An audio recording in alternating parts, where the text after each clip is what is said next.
I'm Courtney Williams. I produce the blog Outlander Behind the Scenes, and this week we are discussing episode 505, Perpetual Adoration. And this week I'm very excited to say that we're all here. And so next we have Catherine. Hello, I am Catherine Toomer. I am a family physician who is both a book reader and a show watcher. I enjoy them both. I also contribute to Blacklanders as well as this lovely group of women. Hey there, I'm Antoinette. I'm a public defender and lover of both books and show. I'm very opinionated, as you will come to find out. No. I don't believe that.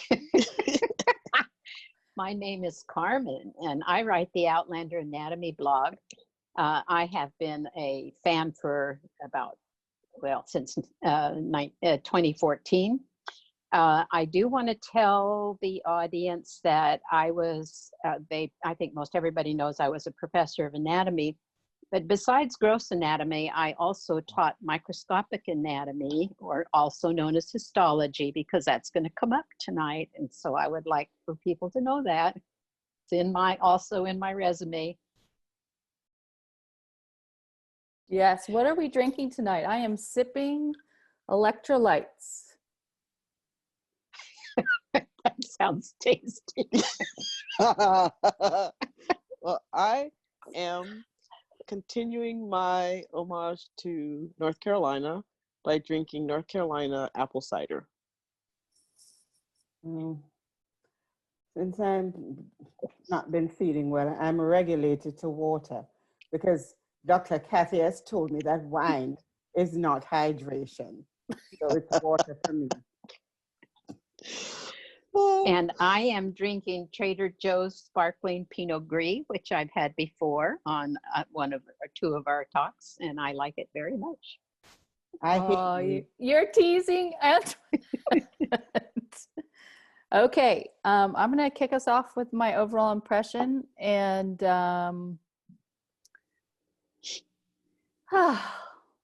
so, as you know, I thought they killed it on episodes 1, 2, 3, and 4. And so I started this one. I was watching and I thought, hey, this is pretty good. And then it lost me. That's what happened. I became lost. And then I became bored. I started looking at the time. I see what they were trying to do. Now, after having watched it 3 times, listening to the podcast, I understand what they were trying to do, but it didn't feel successful to me as a virgin watcher of this episode. Overall, I found it was interesting, not fantastic. I felt that the components, there was a level of sophistication that has been a common thread through all of the episodes. And I feel like they maintained it in this. Mm-hmm. However, it was not so much of a sophistication in storytelling as much as it was in style. So I still enjoyed it, but mostly I spent most of the time not even paying attention to the dialogue and watching the walls. And and then the acting, mostly Sam's mannerisms and facial expressions, and I think and Rogers as well. I mean, and Rick's as well. I felt like it was just styled very well. There's a line between being stylistic and being indulgent, and I felt like they just towed that line. Well, I watched the episode 3 times. The first time on Sunday at midnight on demand, because I've been so looking forward to it. I just couldn't wait, because I've been cooped up at home for the past week and I was so looking forward to it. And I didn't like the episode when I first watched it. But then I said, you know what? Maybe I was just grumpy and was coming to it with almost too much expectation, and nothing would have satisfied me in the state of mind that I was. And so I watched it again on Sunday night with everybody else when it came out on Stars. My opinion didn't change. I watched it again today. This episode did not work for me. There were lots of good things in it, but overall, I felt the episode did not work. And Kathy touched on what I thought. Visually, it was very, very beautiful, but it was a lot of style and not much substance for me. I would rate this as a good to very good episode. I don't think it came to the same standards as the first 4, but I still wouldn't toss it out the window. I think one of the difficulties I had with it, by the way, I too watched 3 times, was that there were at least 6 different storylines, and they were hopping back and forth between them a lot, and then some went forward and some went back. And I think that disrupted the flow of the storytelling for me. I think I don't have a problem with the cutaways, because that seems to be the way things are done now in many, many shows. But I thought it was a little bit overdone, and that would have come from the editing of the, I believe, of the piece. Yeah. Let's go to favorite scenes. Catherine, what were your favorite scenes? My favorite scene was when the Knox, the interexchange between Knox and Jamie when they're playing chess, and then the play out of him getting the Ardmere rolls, then Jamie telling him and then killing him, and then basically making it look like an accident. That whole scene to me was the smart, resourceful, think on your feet Jamie that the books described, that was in the first episode, first season, and the one, I'll do anything to protect my family, that fierceness, that soldier, that the Highlander that we all love. To me, he just, that was him. The essence of who Jamie was played out in that whole scene, and I loved it. Mm-hmm. I did like the scene with when Roger came back from when he was having his temper tantrum. When he left, it was well acted, and it made sense, but his disbelief and sense of betrayal rang true, but unfortunately I didn't get that same fear, that gut punch that you'd expect when someone finds out that you haven't told them something. I didn't get that, but I did feel it when he came back, and the sense of relief that Bree had, that he had returned, and he was just like, you know what, it's fine, we'll deal with it. They're investing a little more in them. I know that it may not be what everybody wants, but I just think that it just adds more meat to the stew of Outlander. Favorite scene. Well, actually, I liked the opening sequence, featuring in the church. It was just so stunning. It was just so beautiful. I really loved it, and I said, "Ooh, we're in for a wonderful episode."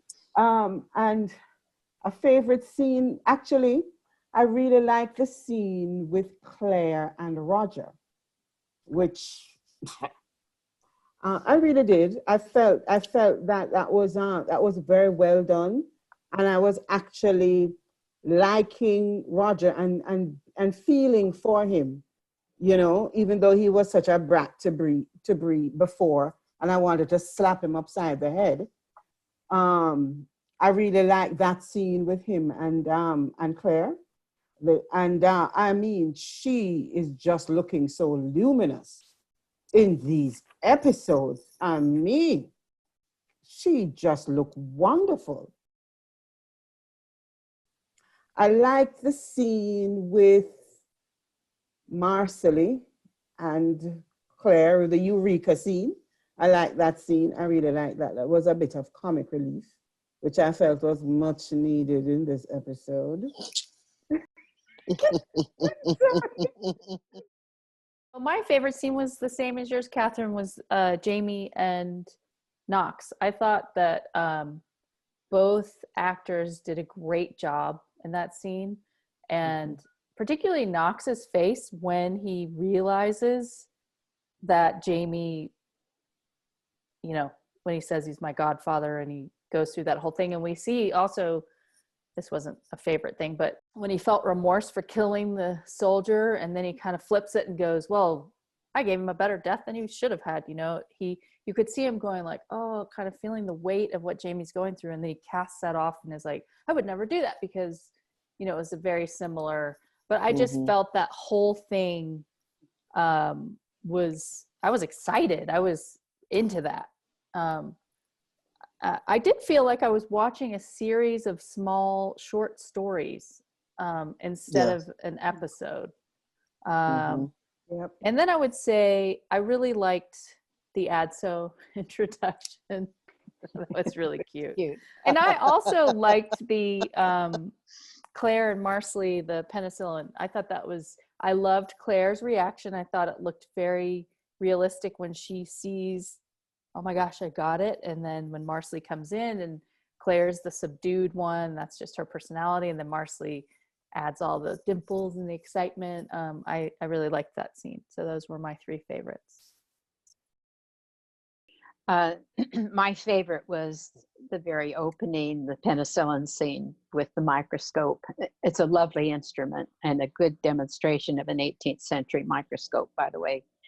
A good example of one. And I liked the facial expression on Claire's face when she saw it. It was just very real. And in that part, I thought the opening where she's pondering about, she has prayed so many times to asked that her prayers be answered by a being she can't feel or touch or see. That was a perfect segue into her looking up and, oh my God, my prayer has been answered. I found the paintbrushes. I liked Roger in pretty much every scene he was in this time. I thought his facial expressions were great. He doesn't always behave like Book Roger with Bree, but I thought he did a very credible job on his facial expressions, and I thought he did register surprise. I saw surprise on his face when he found out that when Bree sidled over to him and told him that Bonnet was still alive, his face, you know, and then he gets up and moves away because he's so hammered by the idea of it. So I liked pretty much all of Roger's scenes. I thought he did a good job. And I thought that Claire has a really nice manicure. Back when she was a surgeon, that was really pretty red fingernail polish she had on. I do not care for that makeup. It makes her eyes look cross to me.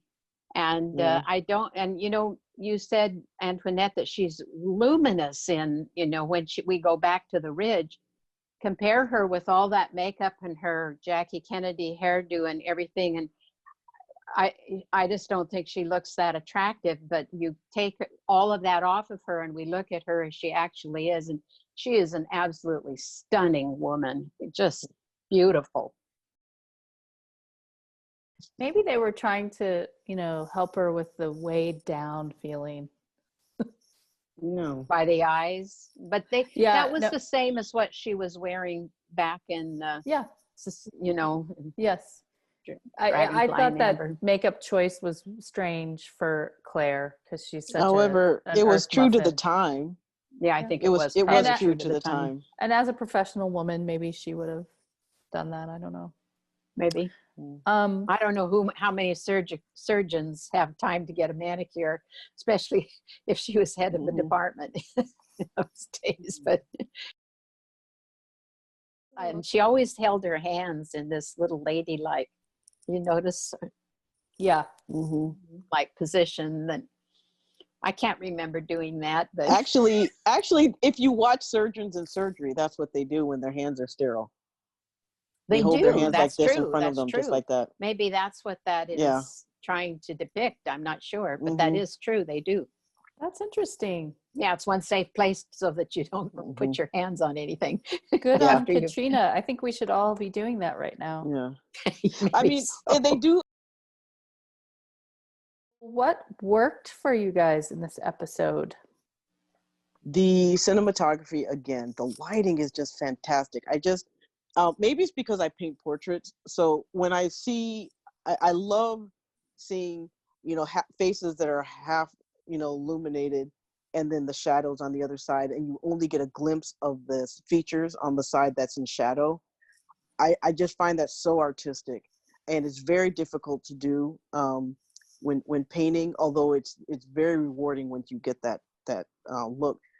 But there was a lot of, especially in the scene with Knox and Jamie, because the fire was on one side. Every time they showed their face, they had that line down the middle where it was bright, the glow on one side, the shadow on the other. That really worked for me. I just felt like the scenes are so well set up. They're so beautifully done. The coloring, the softness. I don't know what technology has changed or what they're doing differently, but every single scene looked like a masterpiece. The other thing I liked was the music. Mhm. I'm a little biased. I like violins because I play it, but I do. Bear has a way of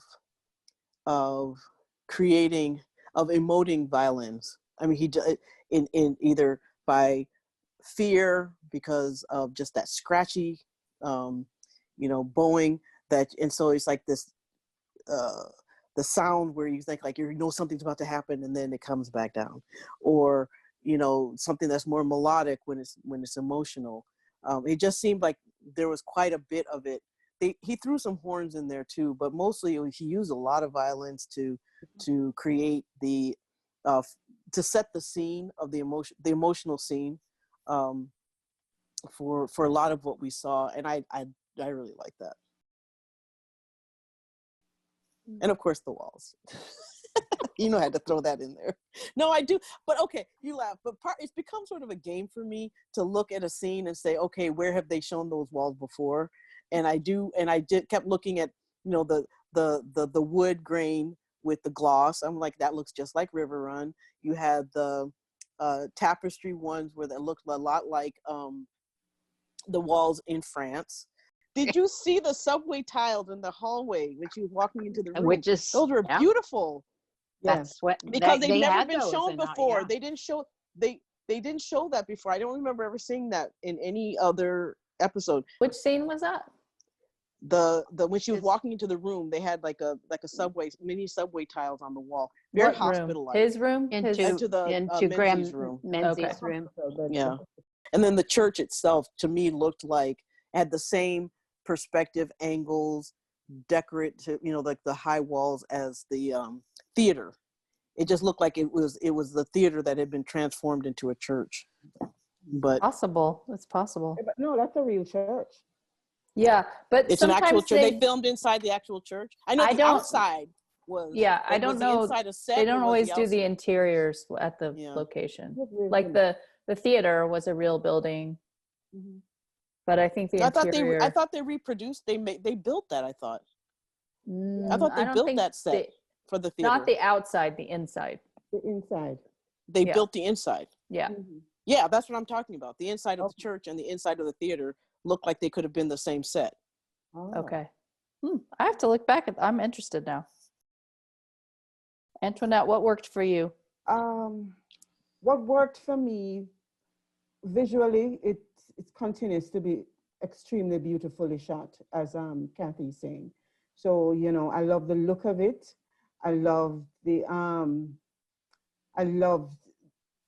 patina. There, as I agree with Kathy, there's a patina of sophistication and, you know, high production values that is just so evident in all of season 5, and it carried through to this season. So the look of the show continued to work for me. I really loved Keziah and Josiah. Those two, that Paul Gorman is just doing a masterful job with those two, with playing those two characters, because I'm actually seeing them as two different characters. And that is a masterclass in acting. I thought, generally speaking, the acting, some of the acting in this episode was really stellar. I really loved Lieutenant Knox. I think he did an excellent job. I mean, that whole scene, and I have issues, but his portrayal was really, really spot on. I think that's probably it. I really liked that they got the impetuous pirate in there, and I loved how they did it, how she's rifling through the books in the staff room, or whatever you would call it. The voiceover in the beginning uses the prologue from A Breath of Snow and Ashes, and I thought that was really beautiful. I agree with whomever said that it went on, I think it was Carmen, just too much, too many revisiting all that stuff. I actually liked the scene with Roger and Bree in bed. I thought the cabin, I really like their cabin.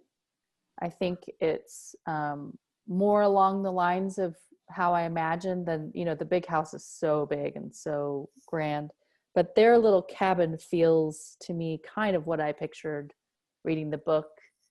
And the quilt they were under, and I just thought they were very, you know, it wasn't a sex scene, but it was an intimate scene, and I tend to really like those. And I bought it. I felt like, you know, it was a sweet scene. Courtney? Yeah. Courtney, can I interrupt you 1 second? Yes. I'm just looking at my notes here, and you know, that scene actually worked for me. Oh, tell her. I can't believe it myself, but I was really rooting for them, and I was really enjoying seeing that nice, intimate scene between them. And I was writing, because I've started writing in my little notebook. Okay? And I remember writing it down and saying, oh my God, what's happening to me? I'm enjoying a Roger and Bree scene. The hell? Uh-oh. Yeah, well, I think Hell's about to freeze over.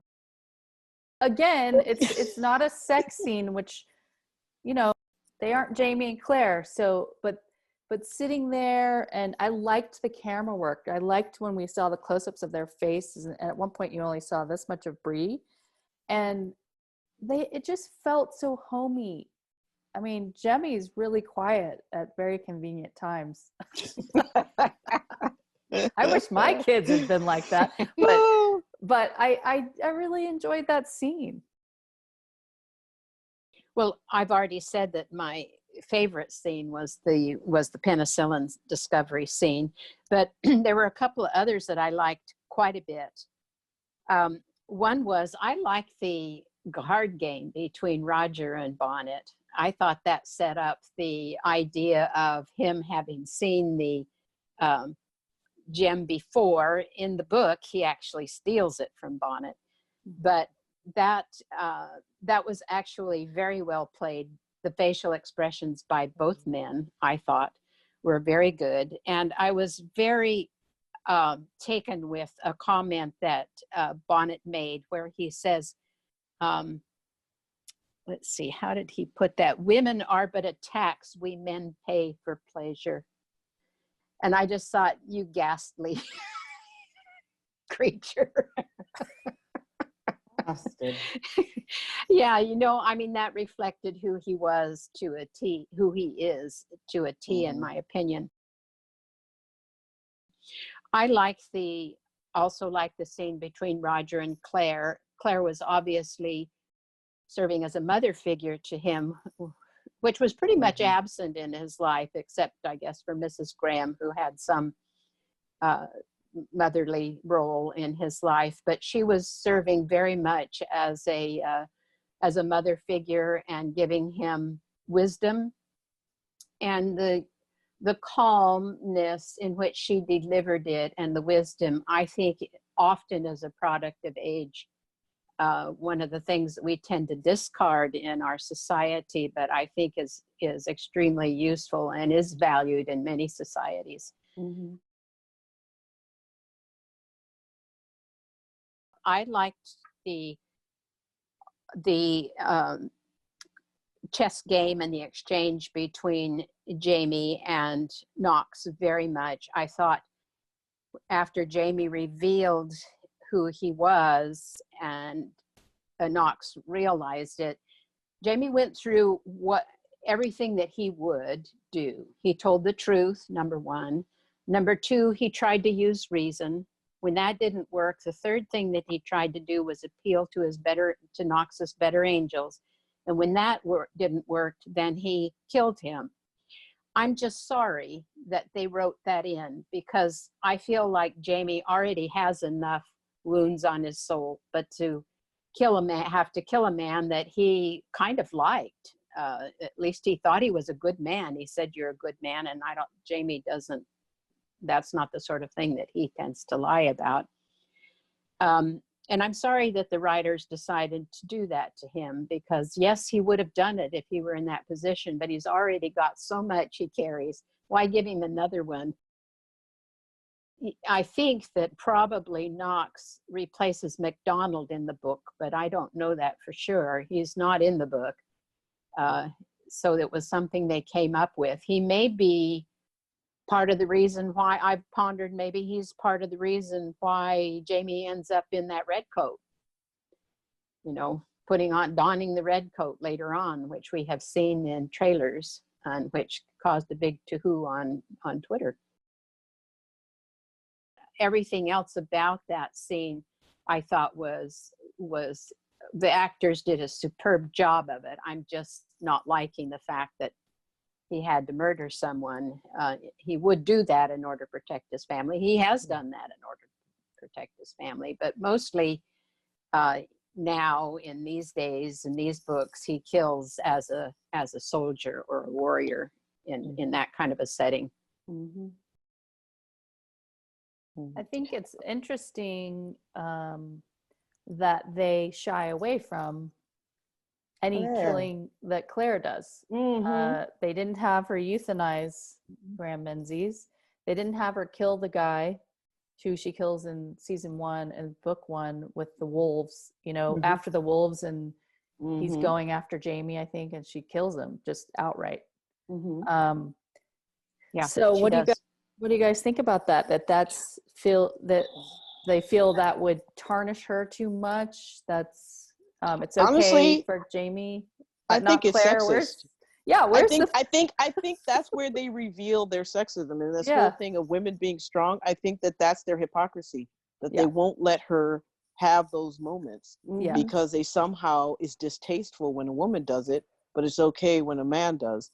And quite frankly, I think that's where her toughness is, not in her yelling at people, not in her bossing people around, but her just doing what she has to at the moment that she has to do it. They did show her stabbing the attacker when they were making love in the field. Yeah, but she was being raped at that point. Yeah, so, he was raping so that her. was So I mean, that seems like somewhat justified. But in the others, she was killing to protect Jamie, and him killing to protect her was okay. Just to touch a little bit on what Carmen said, though, in terms of the scene between Roger and Bennett, Bonnet, sorry. Ed's acting has changed. Yes. Well, his portrayal of the character has changed. His acting's always been fantastic, but his portrayal of the looks in that were so menacing. Yes. But to me, honestly, when I see that, I see Ed. I don't see Bonnet. I just feel like that edge in that character comes from him, not his not his portrayal of a character, but actually from him. And actors do draw from themselves for what they're Yes, Yeah. giving us. Yeah, I Antoinette, don't did you think- have anything you wanted to add about the sexism of It's just bullshit. Kathy just hit the nail right on the head. Somehow, in their caricature of what a strong woman is, you know, she is an angel come down from heaven. And she is strong because she's a boss and she's in charge. But, you know, certain things are just beneath her. So we can't have her euthanizing Menzies because God forbid, but we can have Jamie choke this man out, which I thought, I have thoughts about that, which I thought was a lazy way to bring what was an interesting storyline to an end. It was a cop-out. The acting was good, but the concept and the story of how we got there and why that happened. Yes, Jamie has killed men in the past, but the way that we got to him taking out Knox like that felt like a complete cop-out. did you guys think it was in character for Claire to throw down her clipboard it is in Oh, yeah. character with her, in the show? with her at that time, because if you remember when she's operating, oh, was it 303 or something like that? She's doing abdominal surgery on somebody, and she pulls out a healthy looking piece of tissue, by the way. She says it's necrotic, but it's not. Yeah. But you know, when Joe tries to, pardon me, Dr. Abernathy tries to warn her that the blood pressure on this individual is getting pretty low, she just glares at him, and she's still working with her hands in the abdomen, by the way, which she would never do because she might do some damage without, you know, if her eyes aren't on the on her task. But she's really quite snotty in that scene too, I think. I Yeah. think that's more profession, honestly. Well, I think that's what they're trying to demonstrate by. But I don't think it was that. out of character. If anything, it probably would have been a lot worse in real life. I don't know. But I'm had talking about the character of Claire. A character, yes, absolutely. Okay. She just got the shock of finding out that a patient that had died from an order she had given. So, and then not been told. And she probably was one of those straw that broke the camel's back of being disrespected constantly. There's microaggressions of being, you know, because she's a woman in surgery, she's a woman in medicine. So, I mean, I'm sure that the nurses were always disrespecting her, making little comments or, you know, trying. So, I mean, I could see that easily. Realistically in life, but also with her as a person. Yeah. I do want to say something though. I had quite a few surgeons from almost all the branches of surgery come and help teach in our gross anatomy lab. And they were always very helpful and polite in that setting. And I never saw any kind of arrogance or That's because you were never a medical student in the stories. surgery with them. It's totally when you're a resident and you're a student, they're totally different. Yeah, that may well be. I'm just teaching. saying that Oh yeah, they're no, I'm not just always saying that way. I'm not saying all surgeons, but I have to say the most unpleasant experiences I had at the hands of my attendings were surgeons. Let me say this. There's an old saying, a chance to cut is a chance to cure. That's what surgeons' attitude is. And they do have to have an awfully lot of self-confidence when you think about cutting into someone and, you know, start messing with their organs or whatever. You do have to have a lot of confidence. Yeah, I know, but there's a fine line between. Yeah, I'm not saying. Well, you would, because the bottom line is you're the foundation of what they do. Every single surgeon knows that they're a good surgeon because of their anatomy professor. That would be, I think, probably true. Exactly. So they hold their anatomy professors in awe. Why? That's the only, because they couldn't do. I mean, they wouldn't be able to do what they do otherwise. Well, they So, didn't exactly treat me in awe, but no, but but I'm they just treated saying me is, like a colleague.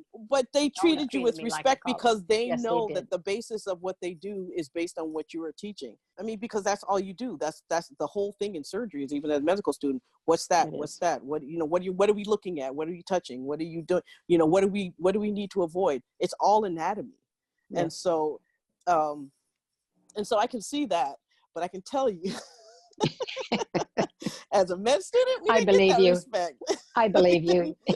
I mean, at the same time, some of the coolest doctors I've ever met were also surgeons, but the meanest were also surgeons. So, I wanted to say, speaking of surgery, that I actually liked the tonsillectomy. I usually hate the surgery scenes, but oh It gosh, had some because problems.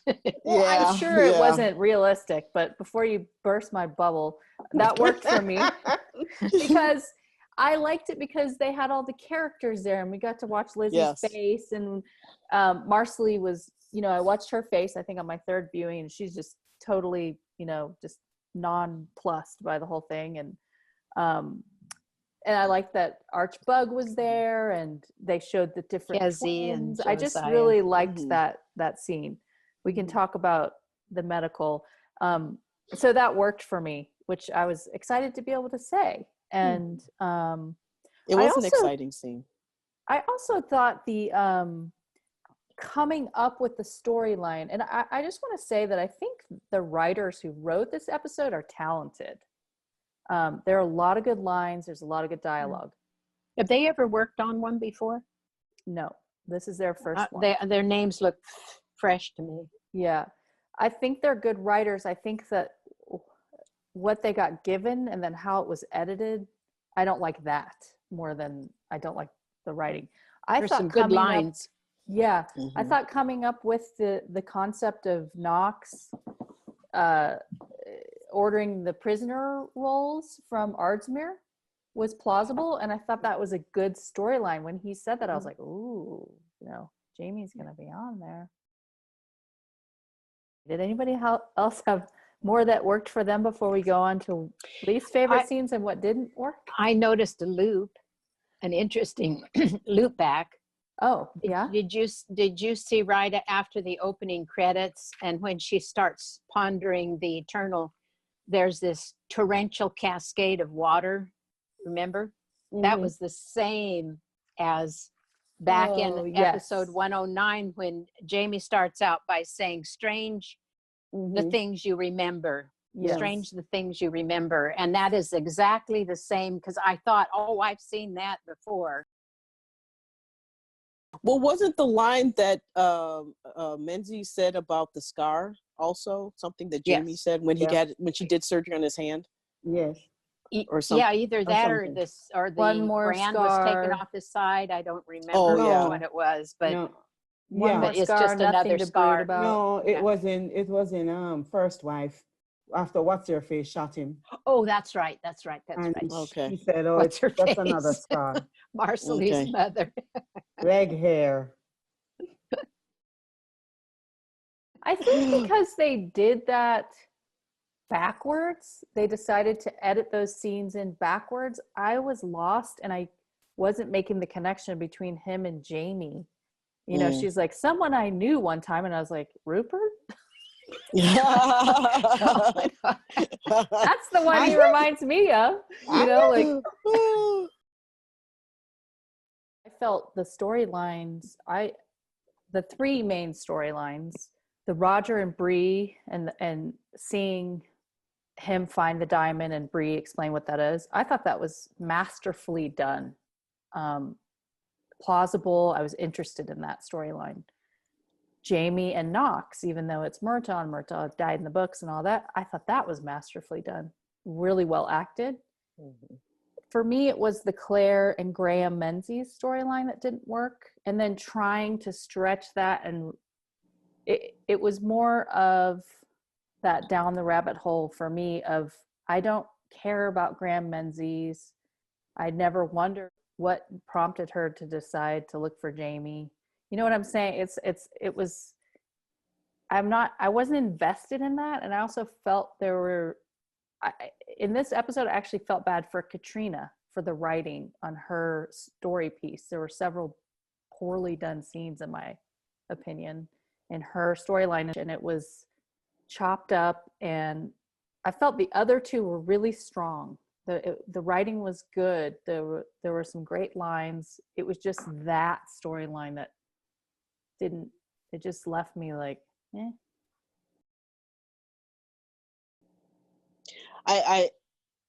I do feel like, well, part of the reason I agree with you in that I felt the Jamie and Knox storyline went well, and it was well acted. It was well styled. It made sense. I felt like the Roger and Bree made sense, and it was also done very well. The writing was good. It was filmed well. Um, Even the conversation between Roger and Claire, the part about Claire, I couldn't tell if it was because the medical stuff rang so untrue as to the reason why I just found it so annoying. Even though my favorite character was brought back, which was a huge surprise, but it was so unnecessary. That Yeah. it fell flat. So I was just like, I couldn't even celebrate the fact that, Dr. Abernathy was back, because it was of no consequence. The conversation didn't make much sense. The placing of it didn't make much sense. It made her seem like she wasn't very insightful, which doesn't make sense.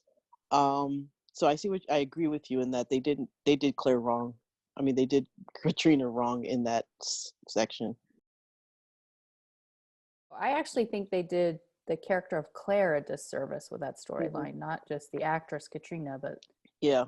they featured Claire so much. I think it's just in a not serving ways. It's just more of that, It which was a waste. I don't like that. Well, I actually like the Graham Menzies character, and I, in the book, he actually is the reason that Claire has to leave, because she euthanizes him. He has cancer, and has quite a lengthy discussion with her about, him lingering there and how much it's going to cost his family, because it's going to take him a while to die, and he would like that not to happen. So she euthanizes him, although they can't prove it directly. They all know she did it, and she loses they move her to another position in the hospital, one without the status of being chief of surgery. So that's what prompted her to go back to take Bree and go back to Scotland. And that was a point that she later makes in this episode, that if it hadn't been for him, all of this wouldn't have been put into motion. And I think that's why they put it in there. The thing that I had a problem with is why they changed the storyline like they did and gave him gallstones. I guess they wanted to tie it back to the penicillin, which came at the beginning of the episode, but I'm not really sure about that. But I think the thing that bothered me the most about this episode, because I thought there were sections of it that were quite good and quite compelling, but I think the thing that bothered me the most about it was that Claire did too much pontificating about the divine. And Yeah. the spider web business, and is he the spider, is he the spinner of the web, and all these webs go out, and then it kept going and going and going, at different points in it. And I got, perhaps if I was a devout Catholic, I might find that of great comfort to see my faith portrayed in such a positive way and explained in such a positive way.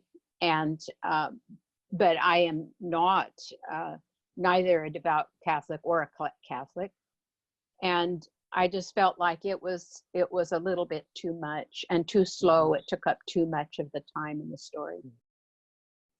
And Well, she wasn't that devout any other time. exactly. Never before then or since then. Well, Because no, she gets more and more spiritual, maybe not devout, but Yeah. she gets more and more spiritual as she spends more time Mhm. with Jamie. I actually would disagree with that. Well, what I Well, the mean problem. is up Okay. to now since Yeah. then. Yes. So yes. this is a flashback, and let's be honest. Diana feels that perpetual adoration is a very key moment for Claire in the overall story, and they didn't put it in season 1 because she actually does that in Outlander when Jamie is recovering at the Abbey. That's when she has that big moment, and it changes her, and it's pivotal, and she becomes more of a spiritual and even religious person after that. So it's one of those things where when they say we're going to do that later, we'll still fit that in, but I don't think it worked. They're saying this happened to her back in the 60s. What I mean, Carmen, is we haven't seen anything in the show up to now about Claire ever being religious, but all of a sudden, well, she did go into when Jamie was recovering, remember, and she was at the monastery. She does have that meeting with was it Father Absalom? I may be wrong about that. It's going back a long way. I want to say Anselm. I think it's Ansel. Yeah, but she goes into where the host is, and she sits there quietly. So there is some of that I recall, but it wasn't much. I thought Graham Menzies was cute. Yeah, he was. I thought it was funny. She caught him smoking, and he says, "I don't smoke." Yeah. Smoke. No, that would be so true. He was charming. It was cute. I just didn't buy that storyline. So let's keep going. Yeah. So least favorite scenes, Catherine, and what didn't work for you? If you're going to change the story to include something medical, make sure it's accurate. It was so inaccurate. Granted, you there is a way of checking for penicillin allergy, but hardly anyone ever does it. Maybe they did in the 60s. But it would have been a skin test at the very least. But the thing is, allergies are created at the second exposure. You have to be exposed first, create an immune reaction to it, then you have anaphylaxis with the second exposure. So the fact that they tested him and he was negative was a clear indication. There's no way anyone would have had that strong of a reaction to penicillin and not have reacted at some point before that.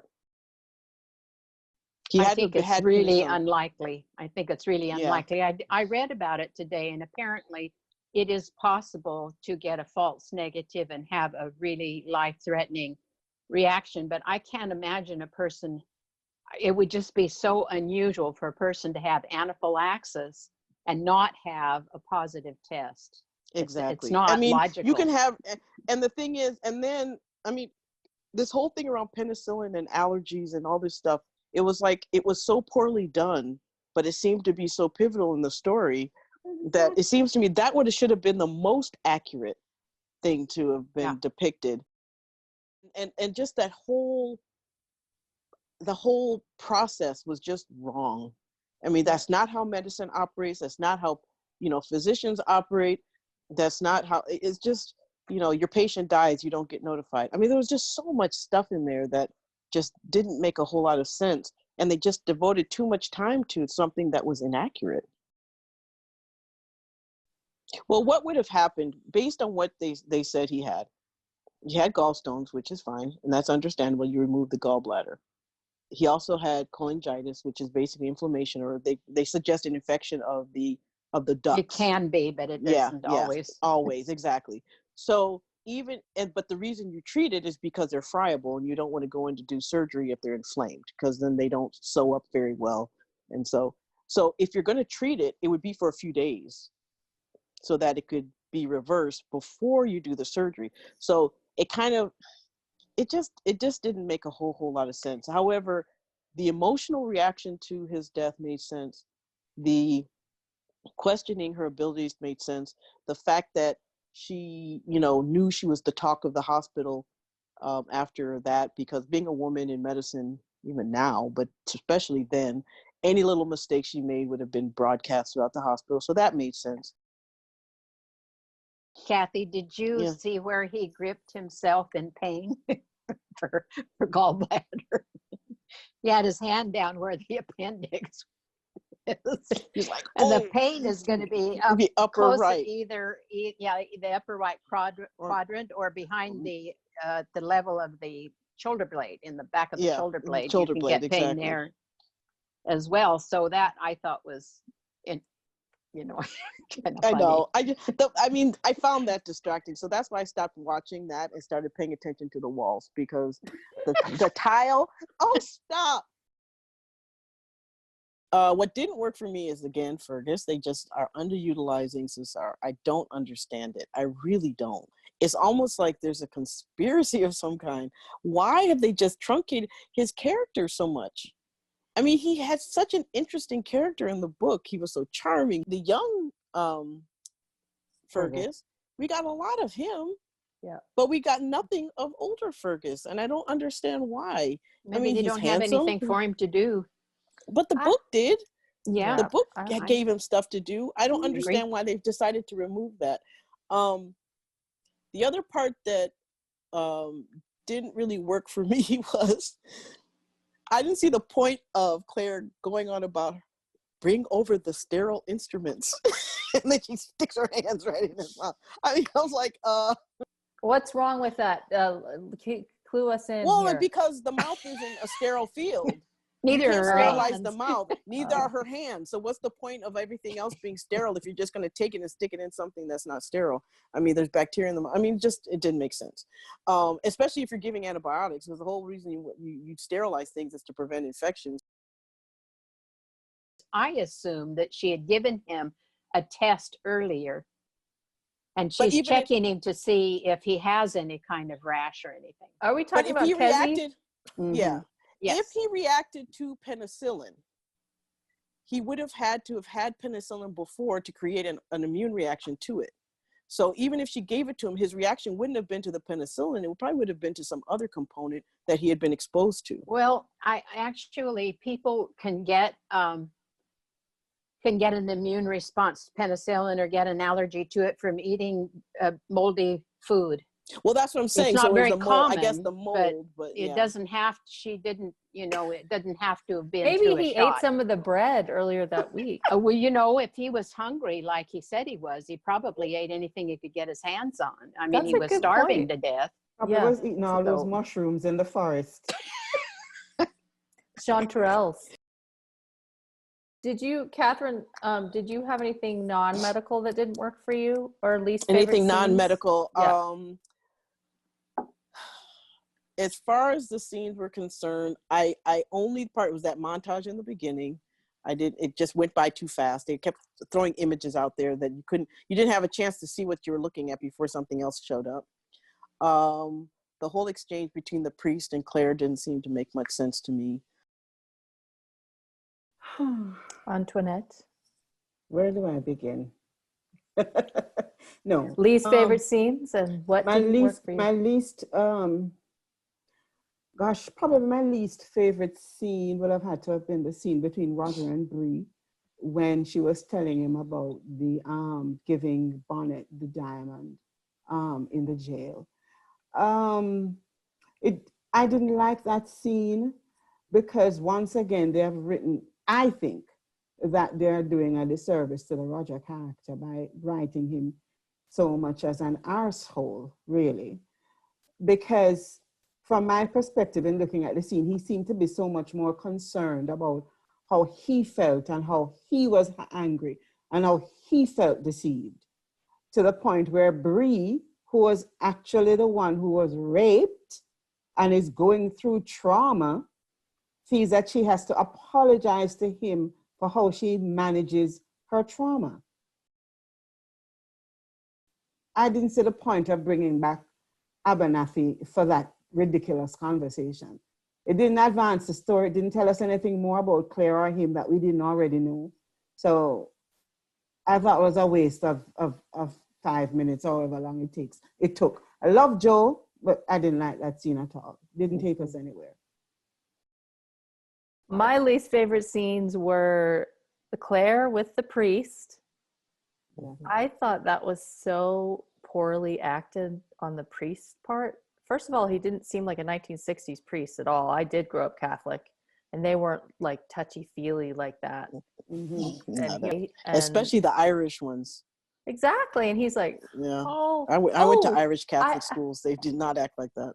Oh, I've never seen you here at the Perpetual Adoration. He would never say that. So sitting there praying, they're not going to walk up and be like, you're new at the Perpetual Adoration. And then, he says all his other stuff that's just like, his delivery. I mean, I'm sorry. I'm sure he won't watch this, but it was so wooden.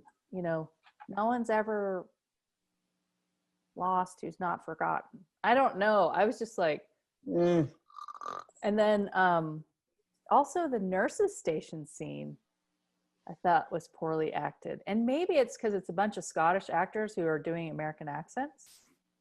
Could be, I don't know. But, that nurse felt contemporary to me also. She was very like, well, I'm new. I don't know. I just felt like, and then there was like this weird jump over to Knox and Jamie after that scene, I think, that I just found myself going, what is happening? What are we doing here? I listened to the podcast, and they said, well, we like to remember, and also Matt and Meryl afterward, we're a time travel show, so we like to include time travel. But it's kind of like, if you're watching Gilligan's Island, they don't show flashbacks of Gilligan on the mainland so you remember that they're stranded, like we all know that.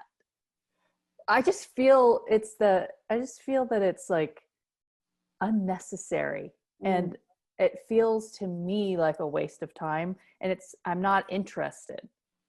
And it doesn't move the story forward, as Antoinette likes to say. The other two storylines moved the story forward, in my opinion. It's almost when the writers say, wouldn't it be interesting? Someone needs to say, no. It wouldn't. It wouldn't be interesting to anyone but us. Exactly. Don't do it. Step up and say, shut that shit down. If by season 5, y'all don't know that this is a time traveling show. Well, and we know, the way we know is subtle, is the way they've been showing us, is showing Claire out of her element. And just like in the first episode, where in the candle making scene, we know in those ways. We don't need to go back to the 1960s and see her. I don't know. I really just did not care for that part of the storyline, obviously. Carmen? What? Yeah, the things that were hard for me, aside from Jamie killing Knox in that fashion, had they been in battle, no problem. But for him to, the ending bothered me, where Claire says, one day, in the hereafter, I'm going to stand before God and I will have answers. Really? You're in charge there too?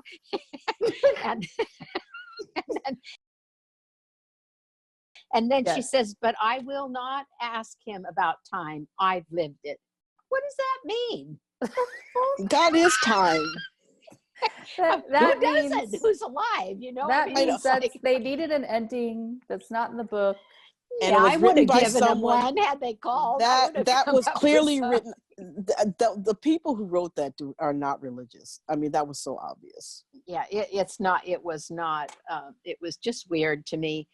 Another thing that I thought was very funny was that after Jamie puts Knox on the bed, and by the way, somebody wrote they were wondering if they were watching Weekend with Bernie.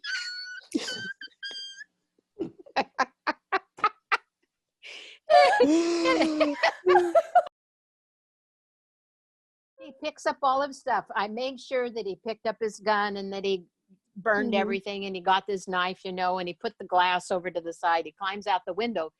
Well, he just barely gets down on the ground, seats Adso, and then these people are carrying, you know, they're open up the window, smoke's pouring out, and here they carry Knox out, you know, and lay him on a table. I mean, it hadn't even been a minute. And the door was locked. It would have Yes, he taken locked them, the door. yeah, a while So, to you get know, in I there. mean, I thought that was not very plausible.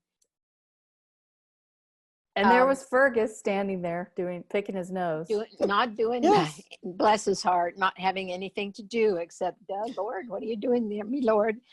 The other thing, though, is I'm a little concerned that the Bree, we almost never talk much about Bree, but the Bree is so different than the book Bree. Mhm. The Bree, as Sophie plays her, that I can't recognize that they're the same people other than the name. Mhm. Yeah. That's all. I don't want to make a judgment about beyond that, but it's just a different Bree than the Bree that I know of from the books. Mhm. Quite different. She's not a passive woman, No. the Bree from the books. And this Bree tends to be quite, to me, quite a passive person. Well, the Bree in the book, Those are mine. in a lot of ways, came off as more masculine than Roger. She was tougher than he was. Usually, He yeah. came off as soft and not so much masculine, I guess, but just, you know, she was much tougher. And I find that this Bree still, the dynamic between them is not as, it's intellectually balanced, but it's not emotionally balanced. And I just find that in the book, that wasn't the case. Well said, Kathy. Yep. I tried to look and see if any of the voiceover stuff was actually from the book. Like, is God the spider embracing us through I don't remember that. our death Mm-hmm. and resurrection? That doesn't sound like Diana. No. Mm-mm. Is God the spider? Mm-mm. Or is he the web web maker, or the webs? I Mm-mm. don't remember their exact Awakening the real spiders, the ones lurking deep within us. Oh, Yeah. wow. Whatever. That whole thing, it was like, Really? eh? That's the indulgent part I was talking Yeah. about. Yes. And people, they just got a little bit too self-indulgent, you know, and it's like, come on, you know, it's like, we don't need to be taught about religion. Those of us who are religious are religious. Those of us who are spiritual, and those of us who aren't. We're not going to learn it from the show. Exactly. So you can save all that. Right. But and the thing is like, decide what you want Claire to be. You know, like, you know, what is she? Of course, she's not, you know, unidimensional or one-dimensional, but still, it just didn't ring true. Yeah. It didn't ring true at all. And I feel like when you that comes through in the portrayal. Like, Katrina's so strong, and I didn't feel she was strong in this episode. I feel like when you're watching them portray something that they don't really feel, you get that it comes across as disingenuous. Yeah, exactly. Yeah. And then that whole thing, do you ever feel like everything is pointing you towards something? Oh, Jesus. Listen. Again, that's not from the book. That's so obvious. The character of Claire would never say that. She just isn't that. And not only that, not in character for her. Halfway intelligent person thinks that already. You know, things happen for a reason. I mean, that's especially if you're Claire. You know, exactly. You know, things. You're someone who's traveled through stone. Someone, you know, of course.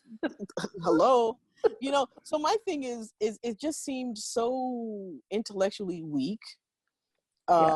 I felt like somehow the writers in this were trying to be deep. Like, there was like this line they were trying to achieve, and they were trying too hard. No, there's no line that's going to be quoted in a meme for time immemorial. Stop. Exactly. Exactly. One problem with deciding to reverse everything in the editing process is that you haven't shot those scenes like that. And so it was clunky in parts. Like in the very opening scene when they show Claire and she's like, how many times have I done this? and they show her again in the same outfit, like sitting, kneeling, standing. It's almost like they were like, oh yeah, let's show her many times, but we didn't shoot it in different outfits and we can't like stick them on her. So well, and then they replayed the exact same scene. Yeah. They played at the beginning where she says, wow, you never know what's going to happen, or whatever she says. And then she says it again in the end. And I was like, didn't we already see this scene? Yeah.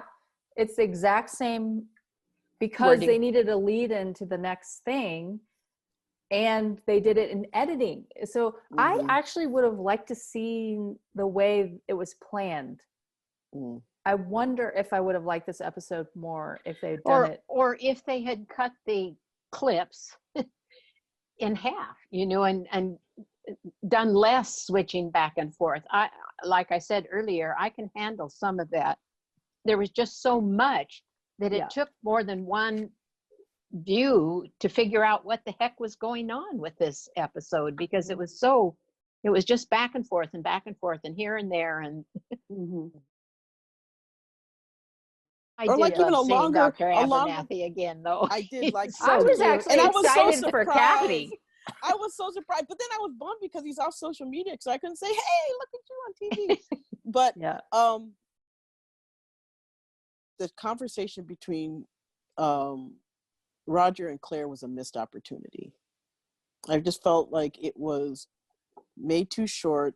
It wasn't as profound as it could have been, given that in the book, the way she talked about what Bree was going through and how he needed to be more patient.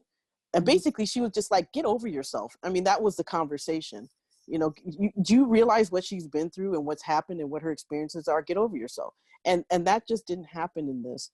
It's too bad that they didn't sacrifice some of the pontificating and do a little bit more with that scene. Exactly. Well, because I couldn't understand his change of heart just based on that little bit of conversation. And by the time we got to that scene, there were already so many pontificating scenes that I was like, oh God. Yeah.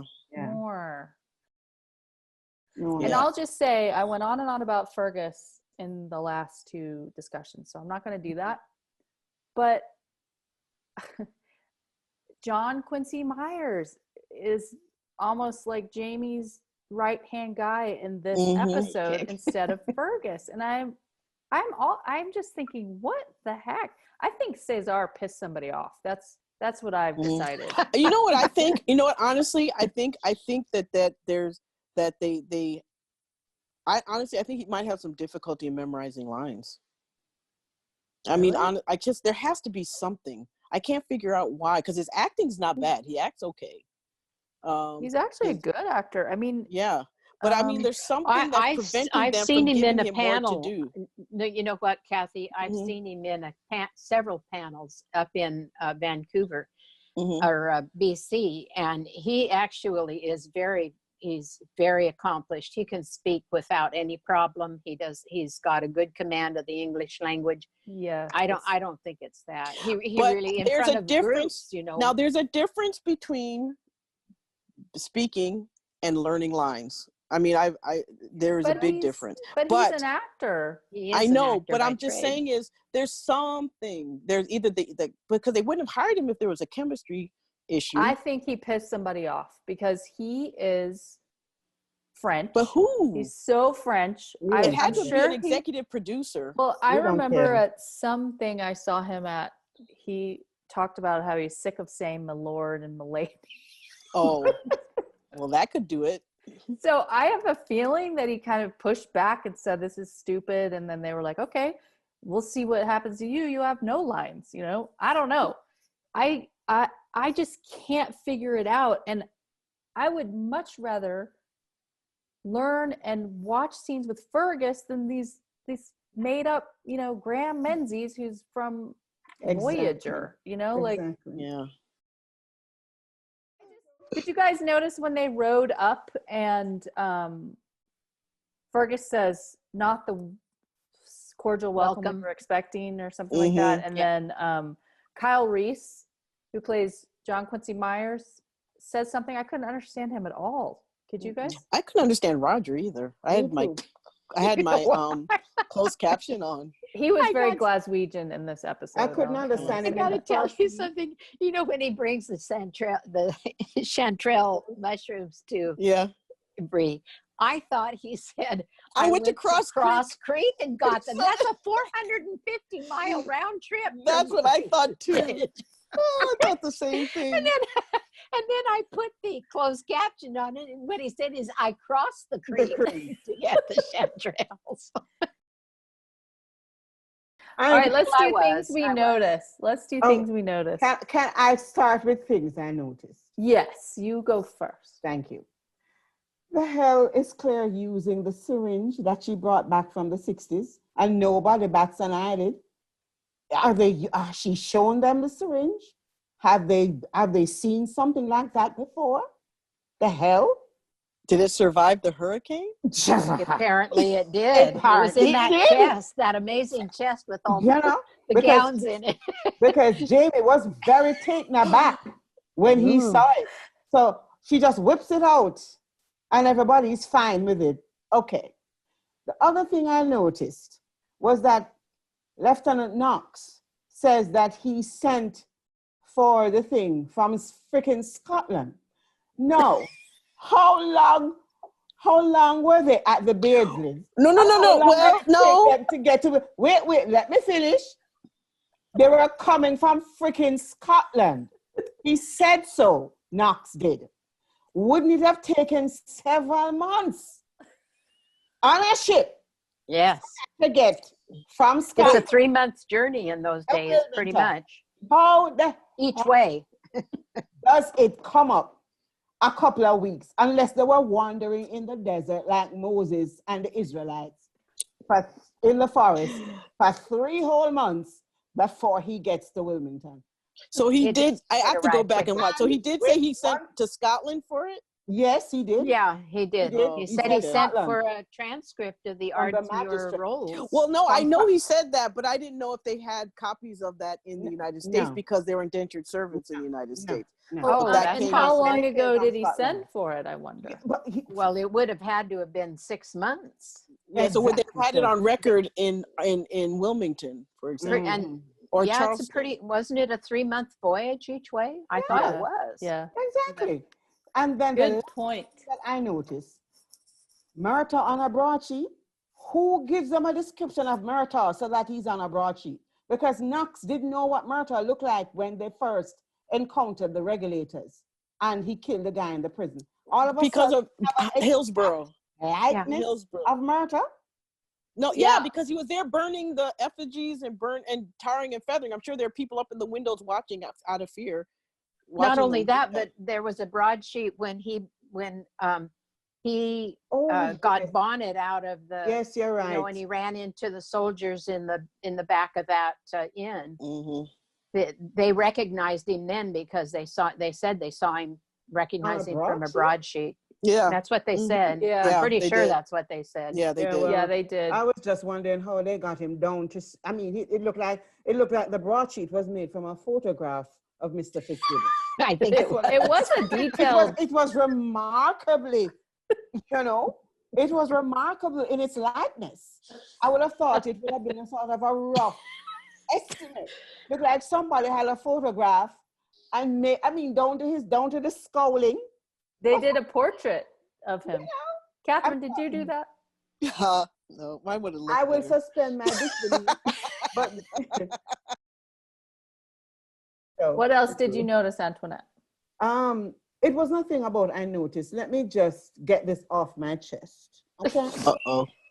Here we go. Let me get comfortable. Wait a minute. Let me get my shield Let me up. stretch. Let me get this off my chest. Remember, I've been saying that I like the Jamie Knox relationship, and I thought that was, for a character that wasn't in the books and that they have made up. I thought the dynamic between him and Jamie was very interesting, and I was really looking forward to how this was going to be resolved and the denouement, how it would come to an end. And I felt cheated by how they actually did it. After all of the build-up with getting the militia the red coats going to Hillsborough, that whole thing with him killing the guy, you know, and then for it to come down to Jamie having to kill him because these roles that magically appeared in weeks' time, it just felt cheap to me. But he got a kitten. But he got a kitten for Claire. Fuck that kitten. Okay. Antoinette, I thought it was a good storyline, but the 3 months journey kind of puts a little leak in it felt cheap to me. You know, yeah. Why couldn't they have? I would have felt better as somebody who got interested in that relationship if there had been some kind of confrontation and Knox had been wounded in something more meaty. I just thought it was just rushed and put together too hastily, and I thought it did a disservice to the Jamie character. I really did. I didn't. I agree. I left very dissatisfied. Not like Jamie is a saint and wouldn't kill, because Jamie has murdered people, and he says in the books when that he's a violent man, he's a bloody man. He has said that, but and then how they tried to redeem it was Jamie saying, "Oh, I'm sorry, I couldn't give you a soldier's death." Bullshit. Jamie was sorry that he couldn't give him a soldier's death. Jamie, who asked God's forgiveness when he had to take out that slime Beardsley, and he's not sorry about having to murder a man in cold blood. It just felt cheap. It just felt, I was not satisfied. Right. If they're going to take liberties, creative liberties, for fuck's sake, use those creative liberties well and deliver us some meat. All of this voice-over nonsense and the carrying on with the 60s and Claire and the backing and forth thing. And then in the end, such an interesting relationship was brought to an end in such a cheap way. It was a complete waste. That's be more forthcoming. Yeah, I know. Tell us what you really think, Antoinette. Yeah. I think this goes under what didn't work for you, if I'm and I tell you, because I have loved season 5 so far, but it's weird because I'm reading on Twitter and on Instagram, and so many people love the episode. Yes, but it was wonderful. I know. I'm saying to myself, I'm saying, boy, I'm saying I must be some kind of weird contrarian. I hated the voiceovers except for the first one. Yeah. Because I felt like I was in church being preached to. Yeah. You know, we're going back to the sermonizing and the beating people over the head with foolishness that we had in the second half of season 3 and a lot of season 4. You know, the touches so far have been so deft and so, and so intelligent. For them to go back to basically Claire getting on a soapbox and sermonizing with these voiceovers, just, I felt offended, to be honest. Yes. It's too bad because I think they've used the voiceover so well so far, and now, sparingly in the past, but there was a lot of it in this episode. Yes. Yeah, and I think sparingly is the key to having it be effective. And they moved away from it, and then with this episode, it was like a avalanche of voiceovers. I'm sorry, I'm going to stop. Go next on things you noticed. I'm going to stop. Things I noticed. Go ahead, Carmen. Go ahead. No, Carmen, please. No, it's okay. Carmen, I mean, no, okay. go. Somebody go. All right, I'm going. I told you that I liked the 18th century microscope. It was a true representation of what the microscopes, the level of technology at that particular point in time. I don't know if you noticed, but her light source was her little lamp. And she has her mirror directed toward the light source, and then that would reflect the light upwards into the barrel, through the specimen into the barrel of the microscope. They did have a slide on the stage. I checked it, and there is one there because I wanted to see whether or not they were that would happen, that they did that, and they did. I thought the image that she could see through the lens, and it was a compound microscope, but through the lenses, was probably pretty true because it didn't have a condenser on it, so it would have a black ring around the visual field. But what wasn't true was that those little paint brushes, the hyphae and the spores of the penicillium, were green, and that you wouldn't see that. They would be transparent. You might see a little gray on the periphery where the cell walls were, but you would not see green. So that part wasn't accurate, and the image would have probably been pretty much blurry, like sort of blurry, like what she saw. So that was something that I noticed.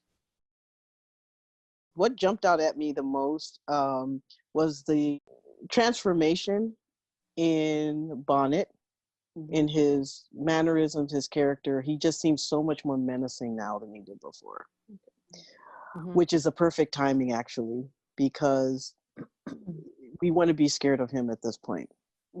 And the way he was before, he seemed more like a caricature, less like a character. Now it's very clear that this is someone who is terrifying. That look he gave Roger was just like, oh yeah, it was like, do you really want to die? Is this the sword you want to die on? I mean, that was like, okay. And they were on the ship. Did you hear the creaking in the background? They were on the ship when they were playing that game. So he could have had him thrown overboard without any thought.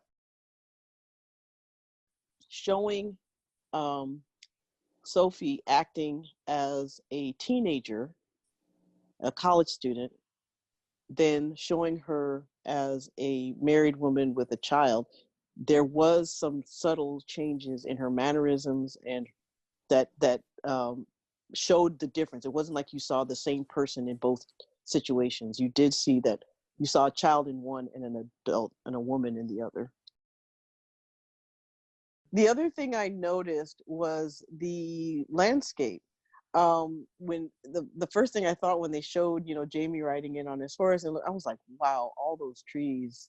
I mean, how did they get rid of all those trees and make that clear? Because they are in the woods. I mean, they're in the forest. So that is a feat in and of itself. And the other thing I noticed was how looking when Jamie and Claire were on the porch, and you could see people working in the background, but it was community work rather than slaves, as with River Run. But it gave that same feeling of they were lord and lady of a manor, but the people doing the work were different. And it just seemed, there was something very wholesome about that scene that I liked.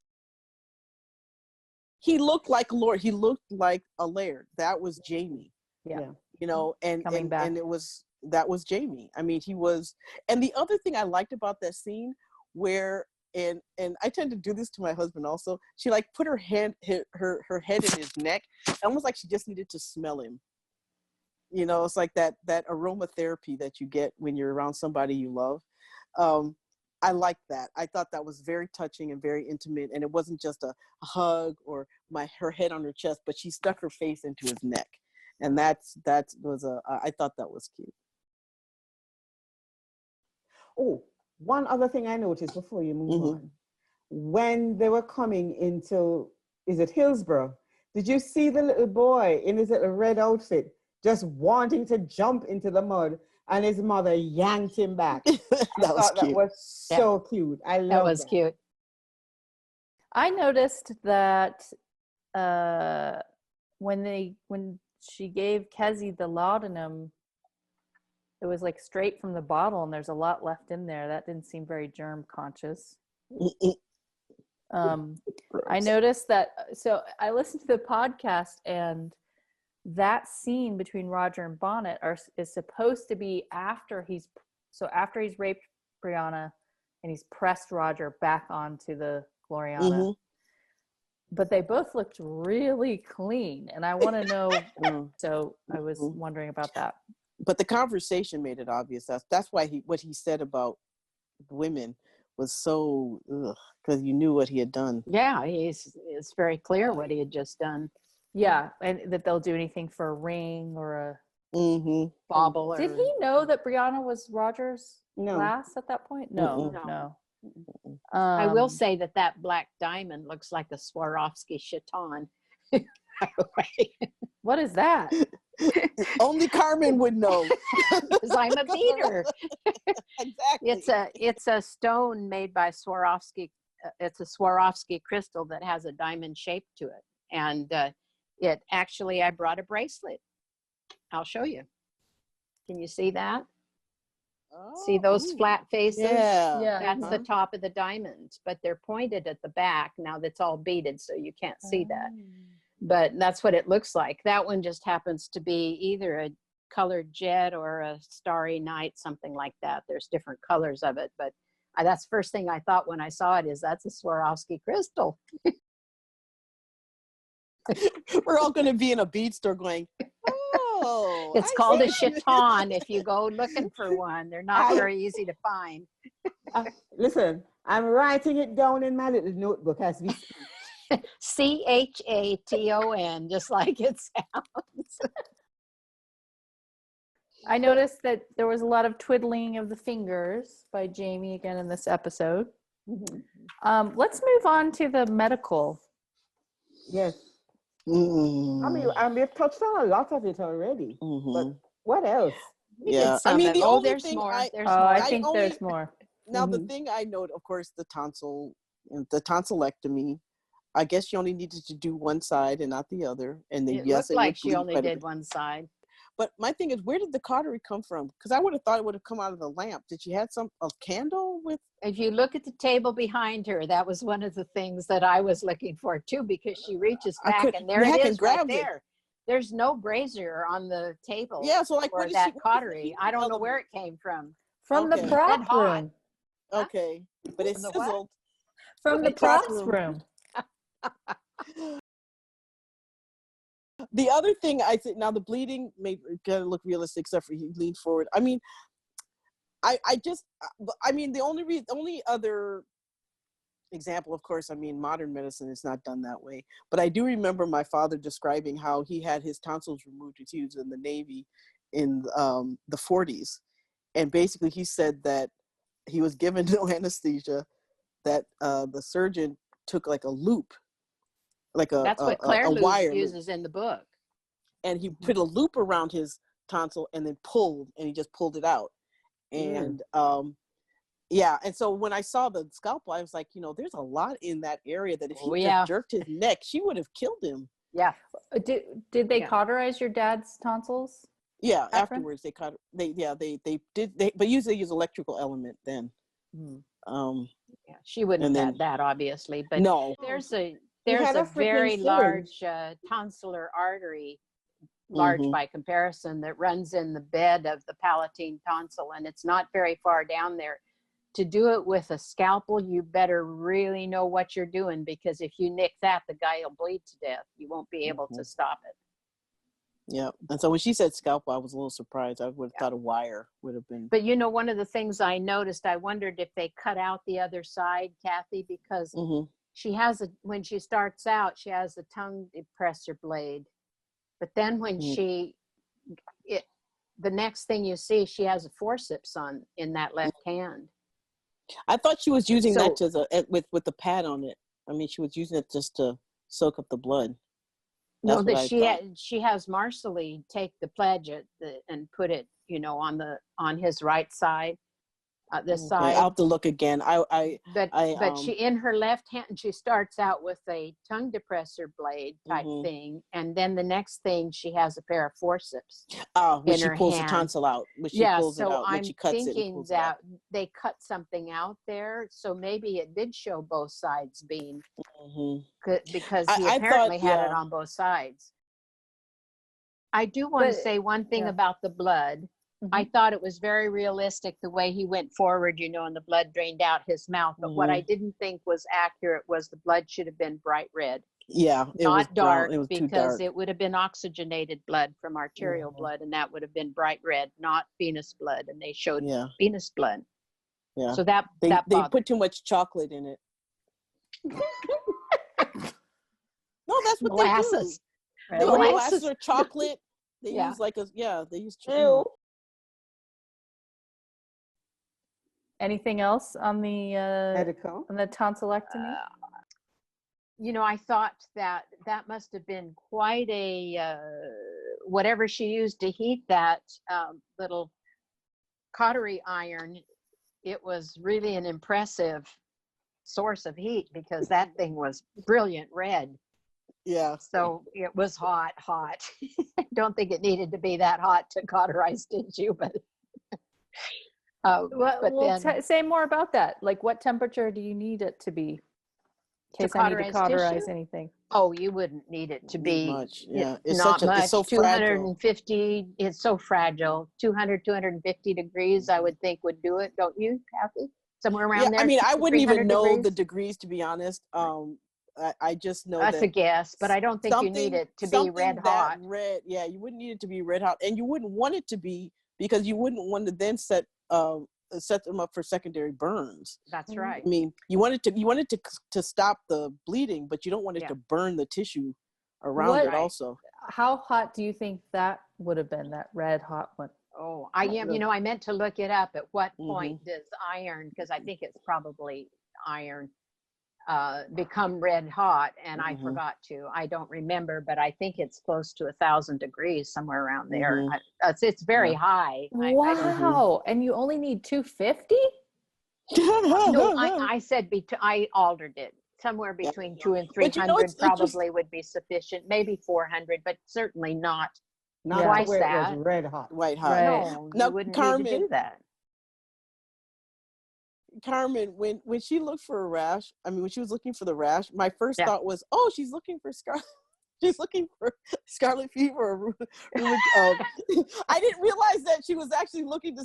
Then they mentioned the penicillin. I was like, oh, okay. Because I was thinking, if they've had tonsillitis for all this time, they have strep, for all this time. Yeah. They could have ended up with a rash. That was my first thought, and I thought, well, if they have a rash, they're screwed. I was listening to what she said. She said,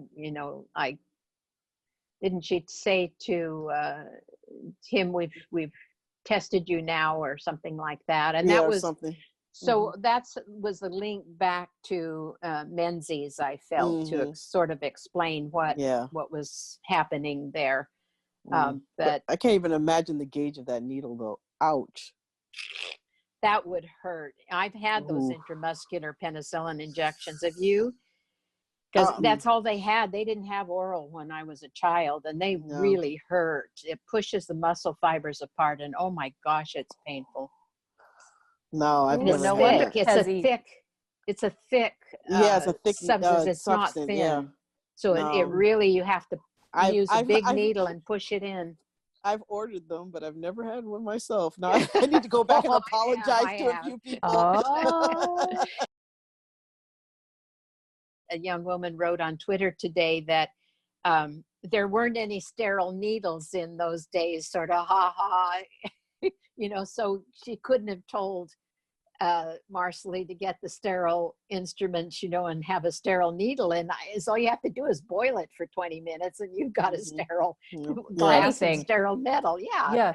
Right. So yes, she didn't have them in a package like you do now. Those were just coming in the 60s when my husband was in his residency. They were thrilled when they started getting those instead of having to autoclave, all of their needles and everything over again, all their instruments. Well, that's what I thought. Somebody on Twitter said that needle wasn't sterile for Josiah's surgery, and I thought, well, she would just boil it. Yeah. Right? Yeah. I don't think she knew that. I think either that or what she was trying to say is they didn't have sterile needles then. Well, they didn't in the way that we have now, but they sterilized their needles and used them again. She didn't swab his butt before she injected him. Back it in. I thought she did. Down, yeah. There. That was my favorite line, actually. Pull down your breeks or whatever it is she said to him. I got a kick out of that. Okay, but Carmen, when she gets that shot, did the first thing you think is, oh my gosh, watch out for the ferret? You're a No, sciatic I nerve. thought the sciatic nerve. I That's knew what I a said. That's woman what I meant that, sciatic nerve. Yeah, yeah, that's what I knew said a woman femoral, that but I got meant sciatic. injected in hers, and she had foot drop for the rest of her life. She could not Oh, lift up wow. her toes Oh because my gosh. it damaged Yeah. that part of her Because nerve. So it's, that needle was so long, his butt was so small, and I was like, oh my gosh, she's about yeah, to hit his nerve. she was in the upper quadrant. I mean, in the upper half, but I couldn't tell which quadrant she was because it was a side shot. She should have been in the upper outer quadrant. To be.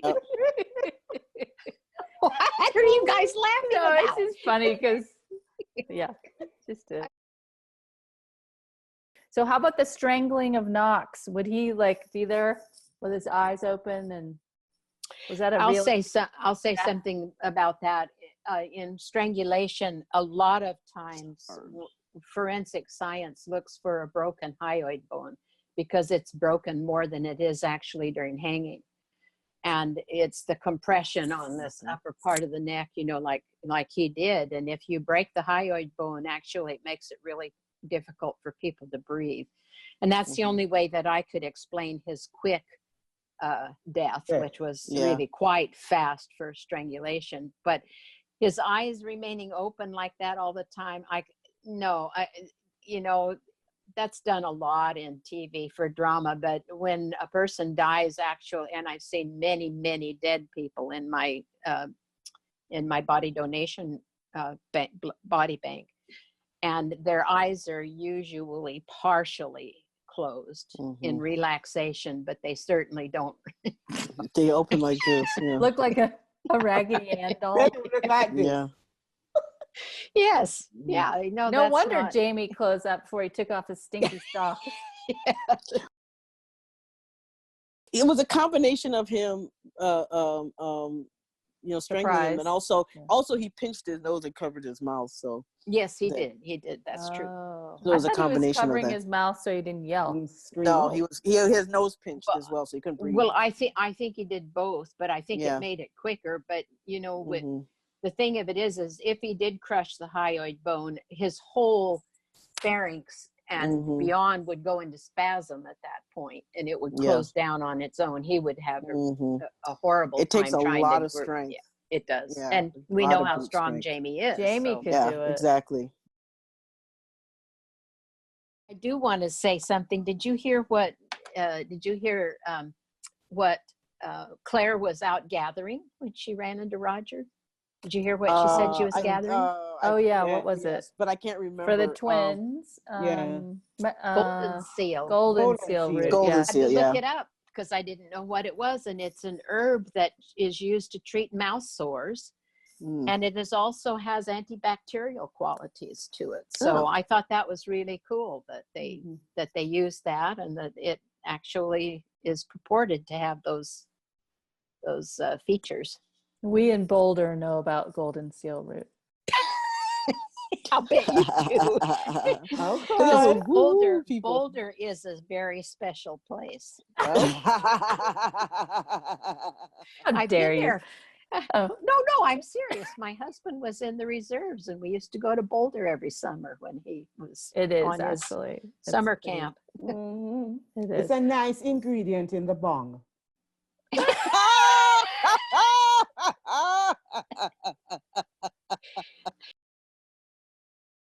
Difference between death by asphyxiation and strangling by smoke.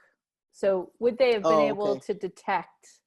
Doubtful. Not without an autopsy, and no one would probably back then would have known what to look for. You know, somebody said, well, they if they could do DNA, they could look for Jamie's DNA on the glass, you know, and things like that. Well, yeah, it could be done if it was today, but not now. Yeah. Listen, let me tell you something about this damn DNA.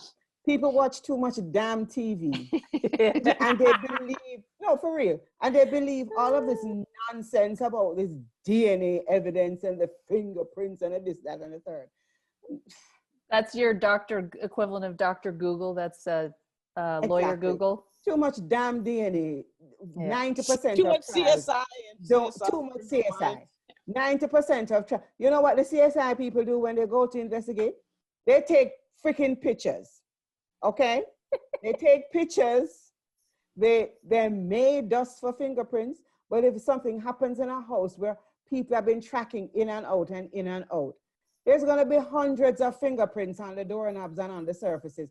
Nobody's going to be sifting through all those fingerprints. And you only get a fingerprint hit if people have been arrested and their fingerprints are in the system. Nobody has got no time to be sifting through hundreds of fingerprints. So all this CSI nonsense, I wish they would just stop it. But Antoinette, so you're telling me crimes aren't solved in an hour? Oh yeah, they're solved in an hour. Usually because the police get somebody and sit them in a room for 3 hours and then they confess. And then it's my job to get the confession thrown out. Are there any lawyerly things, Antoinette?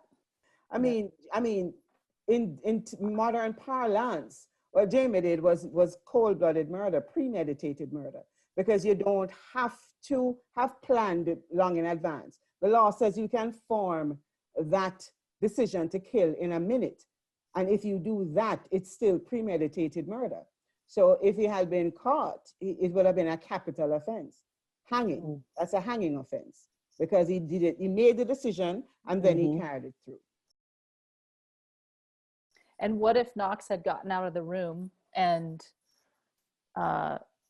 said, you know, he's a traitor? And They would have hung him and then taken the ridge from his family. Yeah, exactly. So, do you guys have big themes? Well, I wish I could. Well, dang, Carmen. Well, maybe I can help you. My big theme is always have new writers co-write episodes with existing writers. There you go. You said that last time too. My theme is have real doctors who take care of real patients consult on your show. Yeah, there you go. And have real scientists help you with with the presentation of science. That would help. Okay. My big theme is you only have 12 episodes. Don't waste any episodes on bullshit. Have I heard that before? Yes. No. Hey, Carmen, I don't think favorite line. I'm sorry. Okay. I thought when Roger I'm sorry. said I probably would have missed anyway. I thought that was really very, very funny. I did too. But what I really liked, the lines that I liked the most actually came from Knox. It's only civility that keeps us from killing one another. And then here's Jamie killing him just a short time later. Which one of us is righteous? It cannot be both. That's an interesting statement in and of itself. Yeah. Which one of us is righteous? It cannot be both. And then the last one is, which also made me laugh, is, as you know, I did something excessive at the jail. Excessive, you say? I took more than my share of the eggs at breakfast.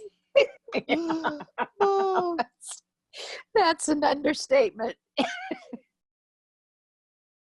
Antoinette, what's your favorite line? Drop your breeks, Kezzy. Drop your britches. Kezzy, drop your britches was my favorite line. Okay. Okay.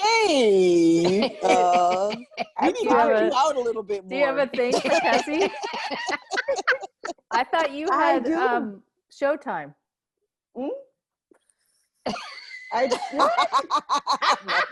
You don't want to go there. My favorite lines were Claire, intuition comes with listening and time. I, in a marriage, very much agree. And Roger, I probably would have missed you, but still, that was a great delivery of that line too. Words have consequences. Yeah. Much like your, the human body is miraculous. As a writer, as a word person, words do have consequences. And then Jamie's whole thing that he said I've cheated death in the duty of other men's ambitions. Mm. I've got the scars to prove it, and I've done so without complaint, but I will not stand by and watch my kin hunted like a dog. Well, that does sound Yeah, like what he would say. For Mhm. protecting people who can't protect themselves. Yeah, I thought that that was was very good. Jamie and Yeah. well written. I don't think that's from the book. So, I do give props to the writers. There were good elements. Mhm. They just didn't come together for me. Yeah. And if Yeah. if we could see it without all of the jumping back and forth, we might have a completely different feel about it. Instead of Mhm. feeling so chopped, it might come together like a good meal. Exactly. And that they said that in the script that, and I didn't look at the script, but in the podcast they said that all the Graham and Claire stuff happened at the beginning, the way it was written and the way it was filmed. Mm. And then they decided to chop it up to go with the time travel theme, and then they decided to reverse it, mix up the pieces so they were not linear. And I just think they lost the viewers. I mean, they lost me. Yeah. I can't speak for anybody else. I didn't hear anybody say the comment that Claire said to Jamie, "Welcome home, soldier." That I like. It reminded me of "Get on your feet, soldier," soldier, from 101, and Mhm. "Rest easy, soldier," from 213. I did like that little scene. Yeah. That was a at nice. the end, but that was a nice little scene. I liked it, but we didn't I felt have it to was have like a that stop. whole. I would have rather watched had the two storylines of Knox and Jamie and Claire and Bree and Bonnet, and then watch Claire do the surgery with Kezzy and Josiah, and then just see her do stuff on the ridge. I would have much rather that, and then welcome him home with that same line. That would have been a nice ending. Well, one of the It things would have been a nice episode. yeah, but you know what? I think that also when you think that Roger and Jamie's relationship is still a little rocky. Roger is concerned that Jamie doesn't respect him. Jamie's just come back from having sent Roger away early on. And then Claire tells him he's pretty much the reason why I'm standing here. Yeah. Because, so I think that was intentional in that to give what do you him mean? appreciation. Rogers Meaning that the reason. Roger Yeah, is that's who a found big him. theme, but and that's excellent, but they didn't cite that. They didn't cite that. Roger found who? Found Jamie. Remember, she was telling Jamie about the patient and how then she ended up in Graham England. Had she not Graham Menzies, and if she hadn't been in England, then she wouldn't have gone to the funeral. Then she wouldn't have met She Roger. stopped wouldn't have with found him. Roger instead of but she told him, saying Roger's the one that found you. I got it. Yes. But ladies, she told him that in 306. She told him, I had the help of a historian. But he didn't know who that historian was at the time. But the point is, Catherine, that would have been great. They tried to do too many things in this episode, and they put the emphasis on this Graham Menzies when it actually would have been more relevant to highlight the Roger piece. Maybe it will happen. I agree. Yeah, maybe she'll explain to him that it was Roger that made it happen. Well, she said that at the end, but it wasn't. You see, but this discussion just encapsulates my whole issue with the episode. There were so many elements that they tried to just cram in, and so much time was wasted, in my opinion, telling the audience things that we're all intelligent beings. We would have figured it out. I remember, from the beginning of season 5, we've had Claire talking about challenging time and fate and history, and Brianna talking about messing with time and all of that. So we get that. We understand that. They have been making that point since the beginning of season 5. And so for them to think that they needed to hit us over the head with a whole half an episode devoted to showing us and reminding us that Claire is a time traveler, for heaven's sake. I felt, when I heard in the little discussion afterwards, the rationale Yeah. was that they wanted to remind the audience that Claire is a time traveler. And I'm saying, what the hell? Even if you start at season 5, and I've never watched any previous seasons, you would have known that she's a freaking time traveler because they've been talking about it from the beginning of season 5. Yeah. Who doesn't know that by now? Did anyone else notice Bree's expression when Roger said, when Jamie gets older, we'll go back through the stones? Yes, Yeah. of course she doesn't want to go. She's conflicted. Doesn't want to Yeah. leave her She parents. doesn't want. But she liked the safety from bonnet aspect. Yes. So Probably. conflicted. But you see, my interpretation of that scene, that's another thing.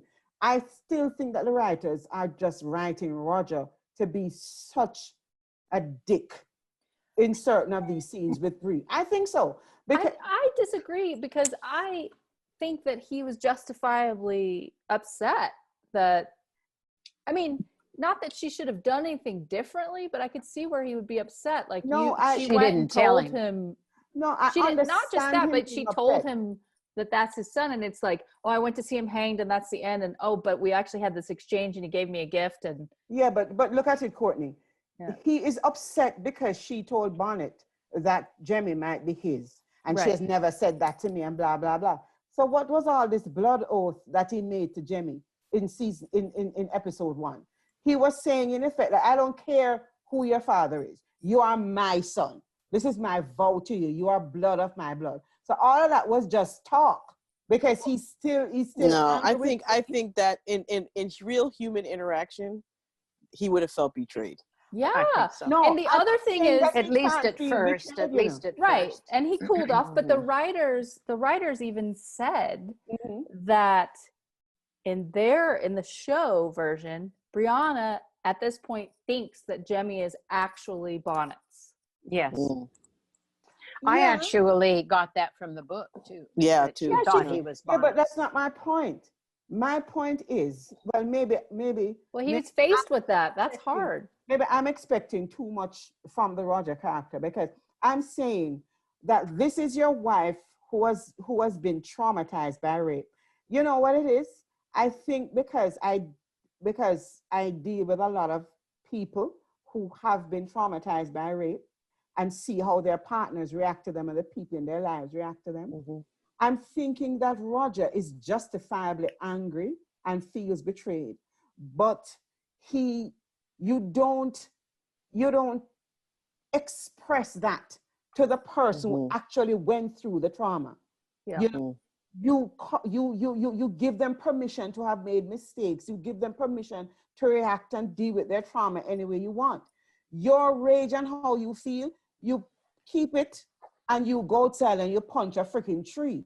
But you don't make the person who has been traumatized feel that they need to apologize. Yeah, but you're coming from I'm years of qualified to. experience. He doesn't have that, Antoinette. That's what I'm He saying. doesn't Maybe have I'm- that. He's been a professor in a university, and he doesn't have that kind of background or experience to know As I that. said- And that's what Claire is trying to tell him. You haven't been married very long, you know, and marriage isn't easy. I mean, I thought she was pretty honest with him about that. And I think, you know, no, it doesn't, you know, I mean, it would have been nice if he had just put his arm around her and said, you know, I understand. He does eventually do that, but it takes him a little, has to go off and think about it. But you know, for a while. Carmen, I we didn't only think have that 12 was- episodes. When the hell is it going to happen? Well, what did you This guys is think of episode 5. too? That are we supposed to believe that the Jamie and Claire marriage is not hard at all? It's just like piece of cake. But then there was Frank. That one was hard. I was kind of like, you know, it can't be like a. Well, I think the difference is with Frank and Claire is that once she came back, she had one foot out the door the whole time. She was never totally. She was committed never to it. committed. Yeah. She wasn't present. And he enough. he had both feet out of the door in some other woman's apartment. So that's one thing. But that's true. I mean, he had Yeah. girlfriends. I But know, when but it came to Jamie, when she first came back, she thought she might have made a mistake, but it was always so much easier. Their relationship was always so much easier. Their circumstances weren't because always Jamie's easy, hot. No, I'm but kidding. their relationship was easier. Well, that than- doesn't hurt. No. Yeah. But No, you're right, But I Kathy. think it's more There's than certain- that. Yeah. but it's also Yeah. Jamie in the books and even in the show, he has quite a high emotional IQ. So Yes. that And that Frank, helps. not So much. Do you guys have Frankfurter. any standouts that you haven't mentioned? Standouts. I think Before I we go? mentioned my standout already. Yeah. I think Sam, He's always just top notch. Yeah, he knocks it out of the park every time. this season for sure. Every time. And I think it's because the writing is there. And Yeah, but he's got his hotness back though. Last Yeah. season, it was watered down quite a bit. They're even I trying to have make to Roger say- a little bit hot though, too. I have to say, yeah, he's doing better. I actually am getting some glimmers of hope now and again. Mm-hmm. But I have to say, when they were in the scene where it comes upon them in the cabin, and Bree and Roger have obviously just had an intimate time together, she's kissing that beard, and that does not look very like it would feel very good to me. I don't know. That's Scratchy. very bristly. Yeah, I think that would be very scratchy. But Roger Max furry as a bear. yeah. But that beard is, I mean, it was at the length where it would be bristly, on your face. I think it wouldn't be, as it gets longer, it tends to soften in most men. Yeah. Well, but one of the things I think that scene, really? I think one of the things that the scene highlights is his insecurity as well. Yeah. Mm-hmm. Yeah. Yeah. I felt sorry for John Quincy Myers' horse.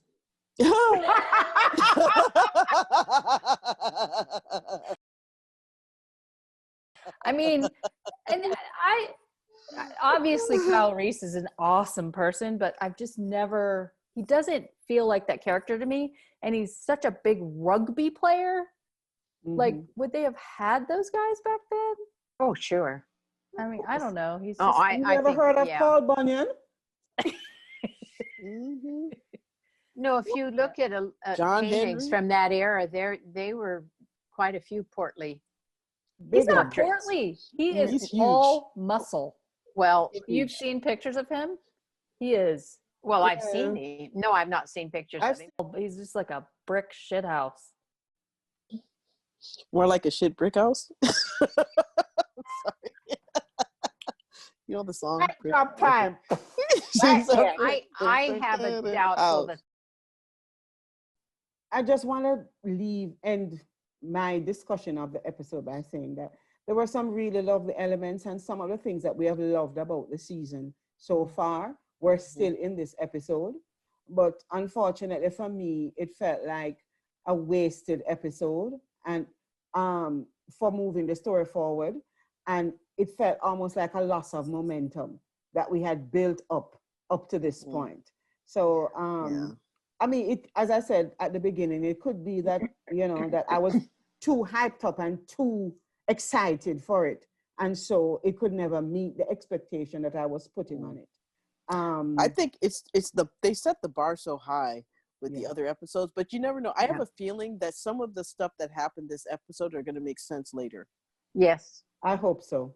I think they've laid the groundwork for several things that are coming up, but that's my guess. I don't know, but that's what I think. I hope that they got their time travel one in, and that's it. I hope we have 4 more great ones in a row. That would be that would be that would be lovely. Yeah. Well, it's wonderful to see you 3. I'm so glad we were all here for this one. All right, guys. It was lovely. I love you. Okay, love you guys. Love you guys. Bye-bye. Bye. Bye. I'm gonna go drink. No, that caffeine's off. I'm gonna go drink some wine.